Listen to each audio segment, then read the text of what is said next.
Memphis, Tennessee, April 1961. A 52-year-old truck driver named Red Harmon was loading boxes behind a warehouse when a white Cadillac pulled up. A man in sunglasses stepped out. Red Harmon? The truck driver squinted, trying to place the face. Then the man took off his glasses. It was Elvis Presley, the kid Red had befriended 6 years ago when Elvis was nobody. What happened in the next 20 minutes would become one of the most emotional reunions in music history. The friend who believed first won. Elvis Presley was 19 years old, broke, and driving a beat-up delivery truck for Crown Electric Company in Memphis. His job was to deliver electrical supplies to construction sites and businesses around the city. The pay was $35 a week, barely enough to help his parents with rent. Most people who saw Elvis during those days thought he was just another poor kid going nowhere. He dressed strangely. Bright clothes, long sideburns, greased back hair. He talked about becoming a singer, which made people laugh. Boy, you need a real job, they'd tell him. But there was one man who never laughed at Elvis's dreams. Red Harmon. Red was a long-haul truck driver who'd been on the road for 30 years. He was tough, weathered, and covered in tattoos from his time in the Navy. Not the kind of guy you'd expect to befriend a dreamy teenager who wanted to be a singer. But Red saw something in Elvis that most people missed. They met at a truck stop diner outside Memphis. Elvis had stopped for lunch between deliveries,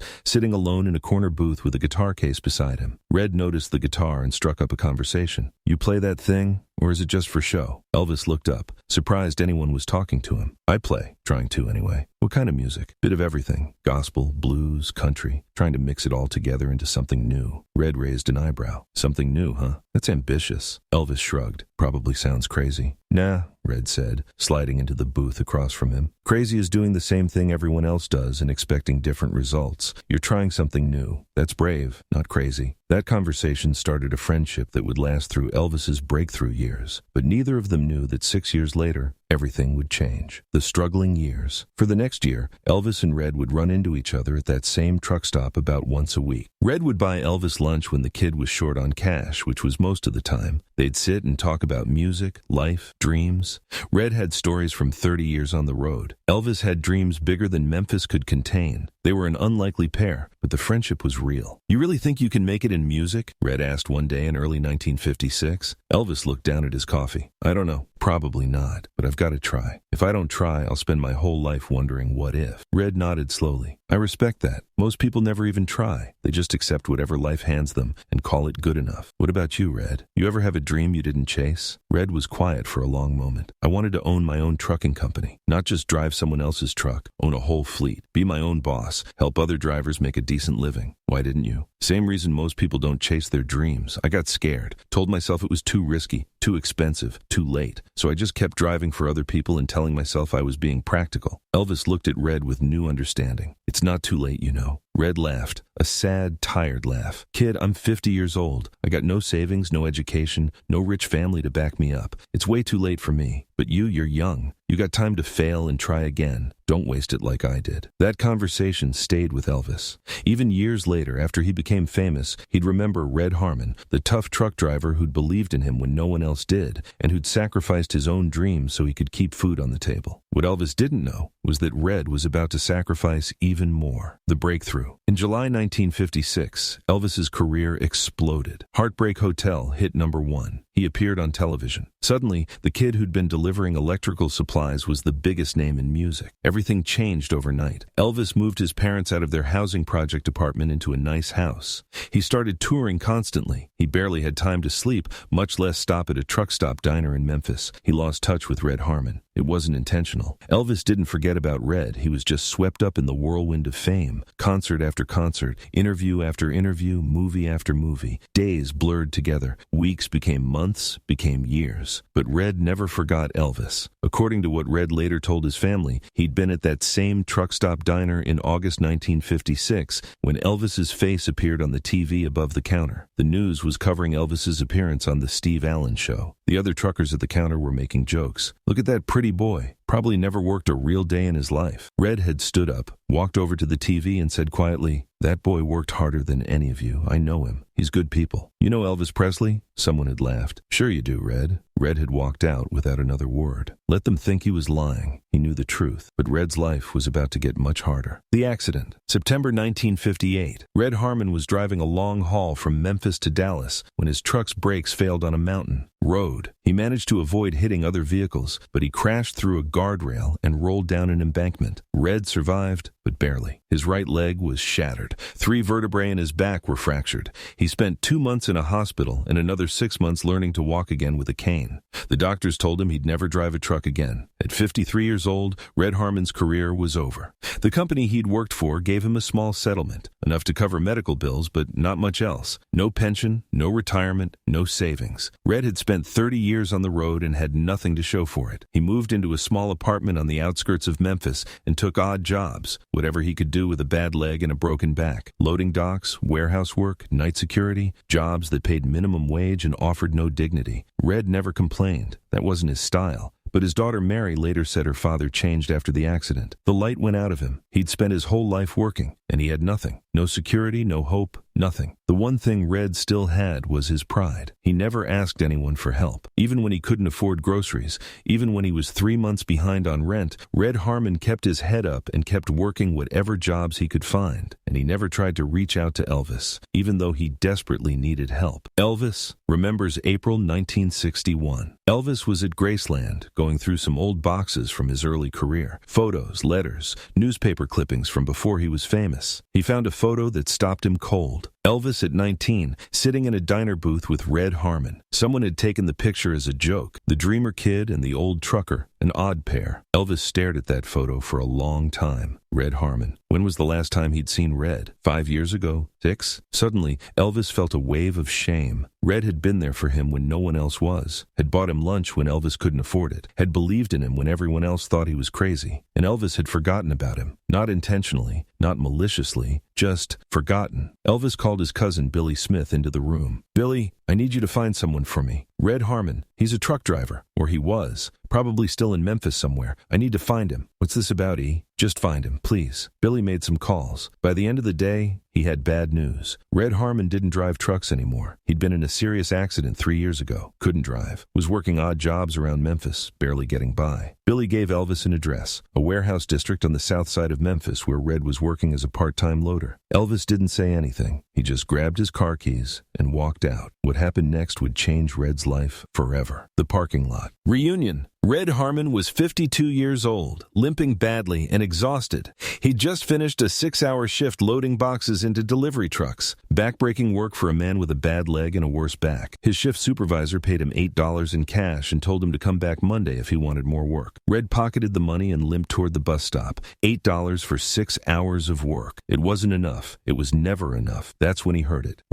Red Harmon? Red turned around. A white Cadillac was parked at the curb, engine running. A man in sunglasses was getting out. Red squinted. Something familiar about the way the man moved. The shape of his face even behind those sunglasses. The man took off the sunglasses. Red's breath caught in his throat. Elvis Presley, walking toward him across a warehouse parking lot like it was the most natural thing in the world. "Elvis?" Red's voice came out as barely a whisper. Elvis smiled. That famous smile, but somehow different, more genuine. "Yeah, Red, it's me." For a moment, neither of them moved. 6 years had passed. Elvis had become the biggest star in the world. Red had become a broken-down loader, barely scraping by. Then, Elvis crossed the distance between them and pulled Red into a hug. "I'm sorry," Elvis said, his voice thick with emotion. "I'm so sorry I lost touch. I should have come looking for you years ago." Red couldn't speak. He just stood there, leaning on his cane, trying not to cry in front of this kid he'd befriended when Elvis was nobody. "I heard about your accident," Elvis said, stepping back to look at Red. "Billy told me what happened. Why didn't you call me?" Red shook his head. "You're Elvis Presley. You got enough people asking you for things. I wasn't going to be one more. Red, you never asked me for anything. You gave to me. You believed in me when I was nobody. You bought me lunch when I was broke. You listened when I talked about crazy dreams. You think I forgot that? It's been 6 years, Elvis. You got a whole different life now. And you're part of the reason I have that life," Elvis said firmly. "If you hadn't believed in me back then, if you'd laughed at me like everyone else did, maybe I wouldn't have kept trying." Red looked down at his feet. "I didn't do nothing special, just treated you decent. That was everything, Red. That was everything." Elvis reached into his pocket. What came out would leave Red speechless. The gift. Elvis pulled out a set of keys and held them out to Red. "These are for you." Red stared at the keys, confused. "What are these?" "Truck keys. Come with me." Elvis led Red around the corner of the warehouse. Parked there, gleaming, brand new, candy apple red, was a Peterbilt 281 semi-truck, top of the line, the kind of truck every driver dreamed of owning. Red stopped walking. He couldn't process what he was seeing. "It's yours," Elvis said simply. "Title's in your name, fully paid.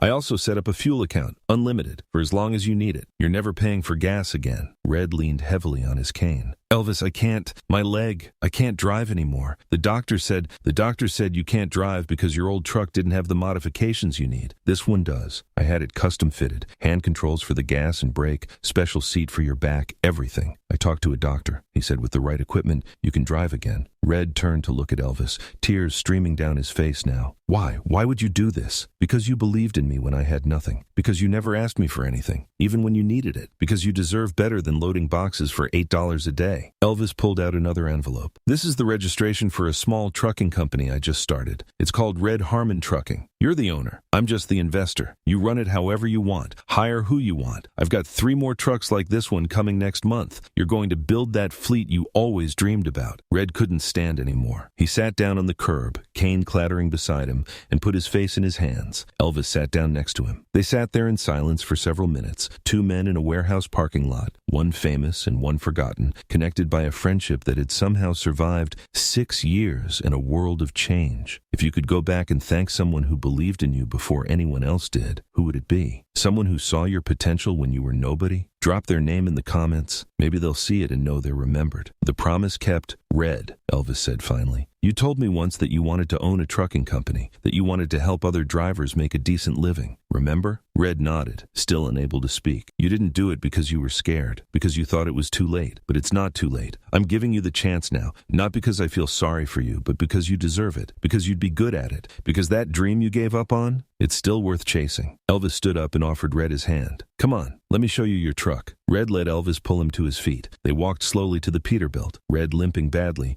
Elvis matching his pace. Elvis opened the driver's door. The interior was immaculate. Custom leather seats, the most advanced dashboard Red had ever seen. Hand controls exactly where Red would need them. "Get in," Elvis said. "Try it out." Red climbed up into the cab, awkward with his cane, but he made it. The moment he sat in that driver's seat, something changed in his face. The defeated, tired expression was replaced by something that looked like hope. Elvis climbed up into the passenger side. "How does it feel?" "Like coming home," Red said, running his hands over the steering wheel. "I never thought I'd sit in one of these again." "Well, you're sitting in it now, and it's yours, forever." According to what Red later told reporters, he and Elvis sat in that truck for 2 hours that day, just talking, catching up on 6 years. Elvis told Red about the craziness of fame, the pressure, the loneliness. Red told Elvis about the accident, the struggle, the fear that he'd lost everything that mattered. "You didn't lose everything," Elvis said. "You lost your job, but you didn't lose who you are. You're still Red Harmon, the guy who treated a nobody kid like he mattered. That's worth more than any job." As the sun started to set, Elvis climbed out of the truck. "I've got to go, but I'll be checking in. Joe Esposito, my road manager. He's going to help you get the business set up. You need anything, you call him." Red climbed down from the cab more carefully. "Elvis, I don't know what to say. Thank you doesn't cover it." "Then don't say anything. Just promise me one thing. Anything. When you get this company running, when you're hiring drivers, remember what it's like to be broke and desperate. Remember what it's like when nobody believes in you, and you give other people the same chance someone gave you." Red nodded, tears in his eyes again. "I promise." Elvis hugged him one more time. "I've got to run, Red, but I'll see you soon." Red watched Elvis drive away in that white Cadillac. Then he turned back to look at the Peterbilt, his Peterbilt, still not quite believing it was real. But the real miracle was still to come.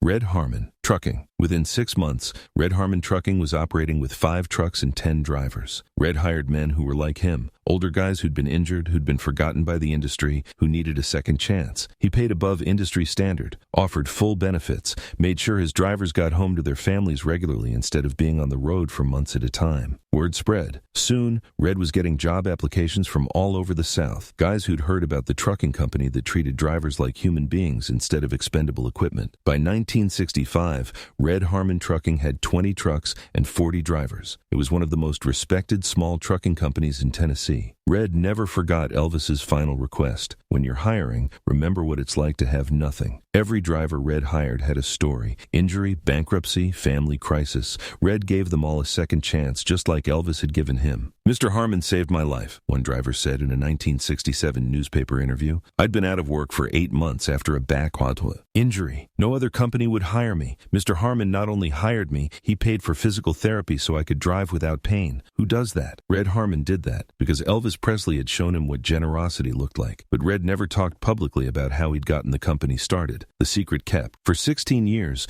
Red never told anyone outside his immediate family that Elvis had given him the trucking company. He didn't want people thinking he was using Elvis's name to promote his business. When reporters asked how he'd managed to start a company after his accident, Red would just say, "A friend helped me out when I needed it. I'm paying that kindness forward." The only time Red almost broke that silence was in 1977, when Elvis died. Red was 69 years old then, semi-retired but still overseeing his company, which now had 50 trucks and employed over 100 drivers. When he heard the news about Elvis, Red closed his office, went home, and cried like he'd lost a son. At Elvis's funeral, Red stood in the back of the crowd at Graceland, unnoticed by the media and the celebrities. He wasn't there for attention. He was there to say goodbye to the kid who'd believed in him, who'd saved his life, who'd made every good thing in Red's final decades possible. After the funeral, a reporter noticed Red, an old man with a cane, standing alone, crying. "Did you know Elvis?" the reporter asked. Red looked at the reporter for a long moment. Then he said, "Yeah, I knew him before he was Elvis. He was just a kid with big dreams and a good heart. He never changed. The fame never touched that part of him." What was he like? He remembered people. He kept promises. He didn't have to be kind, but he was anyway. That's who he was. The reporter tried to ask more questions, but Red walked away. He'd said what he needed to say. But in 1983, the full story finally came out. In 1983, a filmmaker was making a documentary about Elvis's charitable work. While researching, he discovered a paper trail. Elvis had purchased 5 semi-trucks and started a trucking company in 1961 under someone else's name. The filmmaker tracked down Red Harmon, now 75 years old and retired. At first, Red refused to be interviewed. "I don't want people thinking I'm cashing in on Elvis's name," Red said. "This isn't about cashing in," the filmmaker replied. "It's about showing people who Elvis really was. Not the Vegas Elvis, not the movie star Elvis, the Elvis who remembered his friends and kept his promises. That's a story people need to hear." Red finally agreed to be interviewed. The documentary, Elvis, the Man Behind the Legend, aired on NBC in 1984. Red's segment was only 12 minutes long, but it became the most talked about part of the film. Red told the whole story. Meeting Elvis in 1955, the truck stop conversations, losing. Touch after Elvis became famous, the accident, the parking lot reunion, the gift that changed everything. "Elvis could have sent me a check and called it good," Red said in the interview, his voice still strong despite his age. "But he didn't. He gave me back my dignity. He gave me back my purpose. He gave me the chance to build something that mattered, not just for me, but for all the drivers I was able to help over the years. Hundreds of men got second chances because Elvis gave me a second chance. That's his real legacy. Not the music, not the movies, the lives he touched when nobody was watching." The response to that documentary segment was overwhelming. Viewers wrote thousands of letters to NBC,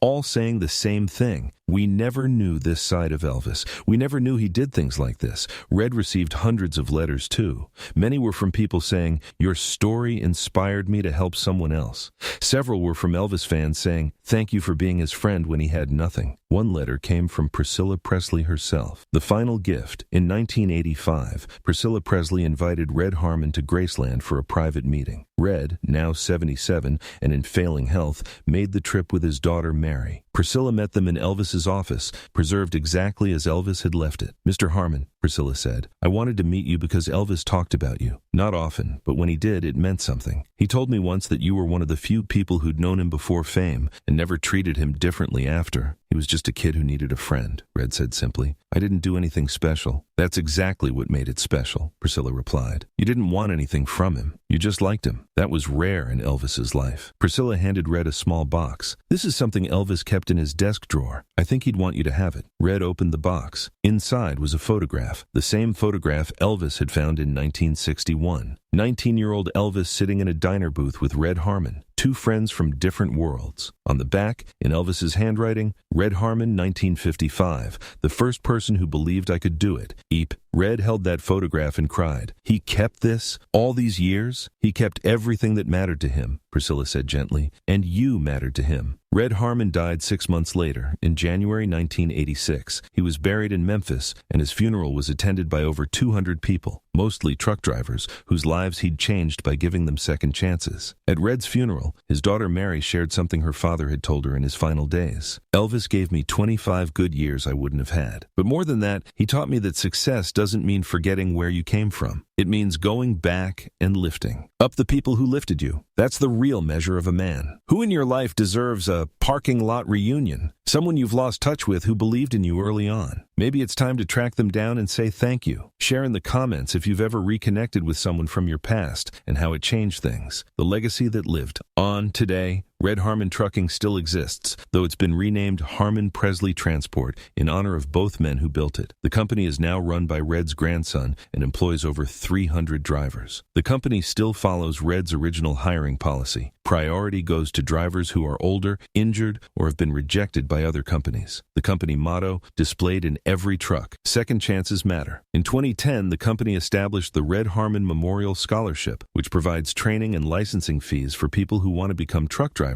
but can't afford the $5,000 or $7,000 cost of commercial driver's training. The scholarship has helped over 500 people start new careers. Many of them were people who'd lost previous jobs due to injury or economic hardship. People just like Red Harmon had been in 1961. At the company's headquarters in Memphis, there's a small museum room dedicated to Red and Elvis's friendship. The centerpiece is a restored 1961 Peterbilt 281, the actual truck Elvis gave Red that day in the parking lot. Next to it is the photograph Elvis kept in his desk drawer. Thousands of visitors come each year to see that truck and hear that story. Many of them leave in tears. Because the story of Red Harmon and Elvis Presley isn't really about trucks or money or fame. It's about loyalty, about remembering where you came from, about keeping promises, about treating people with dignity when they have nothing. It's about the fact that Elvis Presley could have forgotten the old truck driver who'd bought him lunch when he was broke, but he didn't forget. He tracked Red down. He gave him back his dignity and his purpose. And in doing so, Elvis created ripples that are still spreading 40 years after his death in the form of hundreds of drivers who got second chances, thousands of families who were lifted out of poverty, and millions of people who heard this story and decided to treat someone with kindness when they didn't have to. April 1961. A broken-down truck driver was loading boxes for $8 a day. A superstar tracked him down and gave him back his dreams. Not because cameras were rolling, not because it would generate good publicity, not because Red had asked for help, just because Red had been kind to Elvis when Elvis was nobody, just because Elvis remembered, just because keeping promises and honoring friendships mattered more to Elvis than fame or fortune. That's the real Elvis Presley, not the Vegas performer or the movie star, the man who drove across Memphis to find an old friend, the man who gave away trucks and companies and second chances because he understood what it meant to struggle, the man who never forgot where he came from, no matter how high he climbed. Red Harmon spent the last 25 years of his life telling people, I'm not successful because I'm special. I'm successful because someone gave me a chance when I had nothing. That's what generosity looks like. That's what loyalty sounds like. That's what it means to be truly successful, not measured in dollars or fame, but in the lives you change when nobody's watching. The next time you have the chance to help someone who once helped you, remember Red and Elvis in that parking lot. Remember that the greatest gifts aren't given with contracts and lawyers and publicity. They're given with handshakes and hugs and promises kept, because one reunion in a warehouse parking lot changed hundreds of lives. And it all started because one man remembered a friend who'd believed in him before anyone else did. Subscribe to Elvis Presley Legacy Stories to discover more moments that prove success is measured by who you remember, not who remembers you. Share this story with someone who believed in you when you had nothing. They deserve to know they're not forgotten. And if you've lost touch with someone who helped you early on, maybe today's the day you track them down, because parking lot reunions change lives. Still.